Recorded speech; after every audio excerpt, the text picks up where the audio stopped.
तौर पे न्यूमेरिकल्स 1 2 3 गिनते चले जाएं, इनफिनिट नंबर्स हैं, मैं कॉन्सेप्चुअली बात नहीं कर रहा, प्रैक्टिकली रियलिटी में साबित करके दिखाएं कि infinite regress of causes possible है या नहीं। अगर पॉसिबल है तो हम मान लेंगे, मिसाल दे दें, और पॉसिबल नहीं है तो एक ही ऑप्शन बचता है जिसे हम कहते हैं नेसेसरी बीइंग। ऐसी नेसेसरी बीइंग जो इंडिपेंडेंट है, क्योंकि अगर वो डिपेंडेंट हुई तो वो नेसेसरी नहीं रहेगी। ऐसी इंडिपेंडेंट बीइंग जो इटर्नल है, अगर वो इटर्नल नहीं होगी, उसकी बिगिनिंग होगी तो वो खुद कॉन्टिंजेंट है। ऐसी बीइंग जो पावरफुल है, क्योंकि कॉन्टिंजेंट को एक्चुअलाइज करने के लिए पावर चाहिए। ऐसी बीइंग जो इंटेलिजेंट है और नॉलेजेबल है, क्योंकि ये यूनिवर्स स्पेसिफिक फॉर्म और स्पेसिफिक लॉज ऑफ नेचर के तहत प्रिसाइजली चल रहा है। थैंक यू मुफ्ती साहब। मैं इन दलीलों के बाद जावेद अख्तर साहब से गुजारिश करूंगा, आप बैठ के बोलना चाहेंगे हमारे? जी।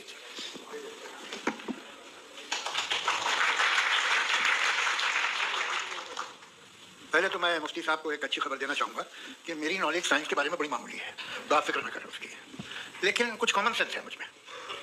देखिए, ये खुदा का तस्वुर कोई नया तस्वुर नहीं है, ये सदियों से रहा है। ये कुछ रिलीजन 3000 साल पुराने होंगे, 4000 साल पुराने होंगे, लेकिन इंसान कोई 10,000 12,000 साल से एग्जिस्ट करता है होमो सेपियन की शक्ल में, और हमेशा कुछ ना कुछ मजहब रहे हैं। ये मजहब जाहिलों के नहीं थे, ये मजहब एक ऐसी ग्रीक सोसाइटी के थे जहाँ बड़े बड़े फिलोसफर्स पैदा हुए। ये मजहब इजिप्शियंस के थे जिन्होंने पिरामिड्स बनाए थे। ये रोमन्स के थे कि जिनका आर्किटेक्चर और सेनेट यानी पहली बुनियाद डेमोक्रेसी की, लिमिटेड थी मगर डेमोक्रेसी थी, ये उन लोगों ने किए थे। तो इनका जो जुपिटर था, रा था, ज़्यूस था, उन्हें उस पर इतना ही एतमाद था जितना आज किसी मजहबी आदमी को अपने खुदा पे होगा। क्रिश्चियनिटी आने से पहले यूरोप में एक मजहब था जर्मेनिक रिलीजन, उसका एक खुदा था, उसकी एक बीवी थी, उसके 2 बेटे थे, एक बेटी थी। फिर जर्मनी में जब यूरोप में क्रिश्चियनिटी आई तो वो खुदा, उसकी बीवी और पूरे खानदान चला गया। तो हमने अगर हम हिस्ट्री देखें तो खुदा जो है वो ज़्यादातर फनी है, वो हमेशा रहे नहीं। और वो जो लोग इन्हें मानते थे उनको आप कहें तो जाहिर थे, उन्हें तो कुछ पता ही नहीं था, ऐसा नहीं है। वो अपने वक्त में बड़े काबिल लोग थे और अपने वक्त में उन्होंने बड़े बड़े काम किए हैं, फिलोसफर्स थे, साइंटिस्ट थे, लेकिन उनका मजहब कहाँ गया, उनके खुदा कहाँ गए? आज जो खुदा है दुनिया में लोग उन्हें मानते हैं। आपको क्या मालूम कि कितने वर्षों के बाद क्या होने वाला है? हम यूरोप में देखते हैं तो चर्च खाली हैं। तो वक्त के साथ चीज़ें बदलती हैं। जहाँ तक इसका ताल्लुक है मजहबों का, हर मजहब आपसे एक चीज़ मांगता है, फेथ। ये फेथ क्या चीज़ होती है? What is the difference between faith and belief? ये तो बहुत ही अहमखाना बात होगी कि कोई आदमी कहता है अगर खुदा है तो मुझे दिखाइए।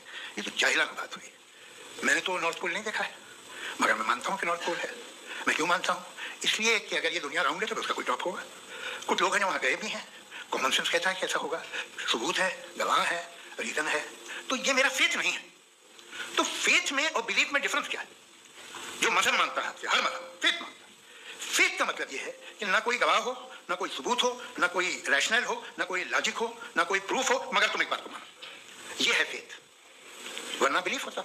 अगर इसमें कुछ भी सबूत होते, गवाह होते, तो फिर शायद बिलीफ कहते हैं। जैसे मेरा बिलीफ है कि नॉर्थ पोल है, मेरा फेथ थोड़ी है। फेथ इन तमाम शर्तों को रद्द करता है। तो फिर स्टुपिडिटी क्या है? अगर मैं एक बात इस मानूं जिसकी ना कोई लॉजिक है, ना कोई रैशनल है, ना कोई प्रूफ है, ना कोई गवाह है, ना कोई सबूत है, और मैं उसे मानूं, तो ये स्टुपिडिटी हुई। इसे ही कल को मैं यकीन कर लूं कि एलोन मस्क जो है मेरा भाई है, तो मुझे जय खुशी होगी, सुकून भी बहुत मिलेगा मुझे। लेकिन और कहे भाई क्यों मानते हो, क्या सबूत है? भाई वो तो अमेरिकन है और तुम तो इंडियन हो, वो तो नस्ल अलग है, तुम्हें कभी मिले भी नहीं। साहब देखिए, मेरा फेथ है, इस पर बात कर दिया। फेथ का मतलब ही यह है कि आप प्रूव नहीं कर सकते। अगर आप प्रूव कर सकते हो तो फेथ की जरूरत ही नहीं, फिर तो आप बात करेंगे, आप कितनी बहस कर लीजिए। अल्टीमेटली दुनिया का हर मजहब फेथ पे टिका है, और फेथ का मतलब है एक ऐसा यकीन जिसका कोई सबूत, कोई गवाह, कोई रैशनल नहीं। अब आप ये कहें, क्या आप ये क्यों कह रहे हैं कि साहब ये कायनात किसने बनाई? कमाल ये है कि आपने बताया कि एक आइलैंड पे गए और एक बॉल देखी। आपने ये नहीं कहा कि आइलैंड किसने बनाया, आपको सिर्फ बॉल पे हैरत हुई। हमने आइलैंड पे हैरत नहीं की, होते हैं आइलैंड। इसी तरह ये आइलैंड है, सितारे, ये गैलेक्सी, ये सब आइलैंड हैं, खलम है। हम टेकन फॉर ग्रांटेड लेते हैं, हम पूछते नहीं कैसे बनाए। आपने जजीरे के बारे में नहीं पूछा है। मेरी पैदाइश कैसे हुई? क्या मैं प्लान पैदा हुआ था? I was plan to be born, या एक लकी स्पॉन था जो किसी एक से चिपक गया? मेरी पैदाइश रैंडम। और इंसाफ जिसे आप कहते हैं, इंसाफ का तो नेचर से कोई वास्ता ही नहीं। जो आप कहते हैं कि एक दिन इंसाफ मिलेगा, इंसाफ is a human concept, nature में कोई इंसाफ नहीं। अगर शेर हिरन को खा जाता है तो उसे कोई सजा नहीं मिलती। अगर एक आंधी आती है और हरे भरे पेड़ों को उखाड़ के फेंक देती है तो आंधियों की जेल नहीं होती है। नेचर में इंसाफ नहीं, इसलिए मुझे नेचर को इंसाफ की जरूरत नहीं, नेचर तमाम एक है। अब हम कहें कि साहब ये देखिए जो मैंने खाना खाया था, यहाँ तो नहीं यूँ कर दिया उसे तो इसे सजा मिलने नहीं, वो जिस काम है ऐसे ही चल रहा है। नेचर बगैर इंसाफ के है, इंसाफ इज अ ह्यूमन कॉन्सेप्ट। तो जो आपसे कहता है कि मैं तुम्हें इंसाफ दूंगा, वो इंसानी बहन की पैदावार है। ये नेचुरल है ही नहीं, ये आसमानी है ही नहीं, नेचर का तसव्वुर, इंसाफ का तसव्वुर। वही आप साथ मिलते हैं, अब आप लेफ्ट हैंड ड्राइव कर दिया, ये क्या है? तमाम सच, तमाम नेकी, तमाम शराफत लेफ्ट हैंड ड्राइव है। वरना क्या होगा, या तो आप क्रॉस कर देंगे, आपका एक्सीडेंट हो जाएगा, या आप किसी को मार देंगे, या ट्रैफिक जाम हो जाएगा। झूठ, बेईमानी, रिश्वतखोरी, ये तमाम जो है driving on the wrong side है। इसके ऊपर कुछ नहीं, ये तो हमने बनाया, जैसे हमने लेफ्ट हैंड ड्राइव बनाई है। ये कॉन्सेप्ट ऑफ इंसाफ जो है ये हमारा है, इसका नेचर से कोई वास्ता नहीं। शेर खा जाता है हिरन को, जेल होती है क्या? कुछ भी है ही नहीं। तो ये जो दुनिया के रिलीजन प्रॉमिस करते हैं आपसे इंसाफ, इसी से मालूम होता है कि मैन-मेड है। ये तसव्वुर कहीं और का है ही नहीं। जो नेचर है, कुछ लोग कहते हैं नेचर ही खुदा है, तो नेचर में तो इंसाफ नहीं कहीं। और आप वादा कर रहे हैं कि तुम्हें मरने के बाद इंसाफ मिलेगा।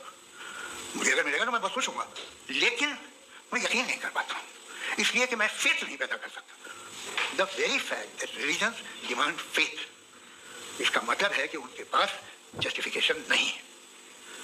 अच्छा साहब, फिर रिलीजन अगर मॉडरेशन में है, कोई सा भी है, वो आप में कुछ खूबियाँ भी पैदा करता होगा। देखिए उससे ये फ़ायदा है, वो फ़ायदा है। अल्कोहल जो है वो ज़्यादातर दवाओं में यूज़ होती है, और एक सर्वे किया गया था अमेरिका में कि लॉन्जेटिविटी किन लोगों की है। तो एक तरफ वो लोग थे जो शराब पीते नहीं थे, और एक तरफ वो थे जो एक बोतल शराब रोज पीते थे। सबसे ज़्यादा लंबी उम्र उनकी है जो 2 पैक नाप की शराब पीते हैं और खाना खाते हैं। मगर हम शराब को बड़ा समझते हैं, मैं भी बड़ा समझता हूँ। क्यों? ऐसा होता नहीं। कुछ चीज़ों में आदत होती है कि वो बढ़ती है। आज तक मैं एक आदमी दूध पीता है, आप 10 साल बाद भी मिलेंगे तो एक ही गिलास पीता होगा। ऐसा नहीं होता, सुबह से दूध पीता रहता है। मिल्कोलिक मैंने नहीं देखे, अल्कोहलिक होते हैं। ये टेंडेंसी है मजहब की, ये वो बढ़ता है, जैसे कैंसर बढ़ता है, जैसे शराब बढ़ती है। कुछ लोग होंगे जो उसे सही तरह से यूज करते हैं। मुझे यकीन है कि हमारे मुफ्ती साहब भी उनमें से, बहुत खुशी हुई मुझे इनसे मिलकर। लेकिन कितने लोग हैं कि आज आप देखते हैं दुनिया में जो तबाहियां हैं, इनमें कितना हाथ है उन लोगों का जो बिलीवर कहते हैं मजहब ये नहीं कहता, ना कहता होगा, मगर जब ये मजहब पीते हैं तो ऐसे बिहेव करते हैं। थोड़ा सा अगर हो तो शायद बहुत अच्छी बात, लेकिन शराब थोड़ी सी नहीं रहती, उसमें टेंडेंसी है। पहले थोड़ा सा अगर 2-3 कैंसर के सेल हो ना बॉडी में तो आदमी फिर रहेगा, लेकिन वो 2-3 सेल नहीं रहते, वो मल्टीप्लाई होते।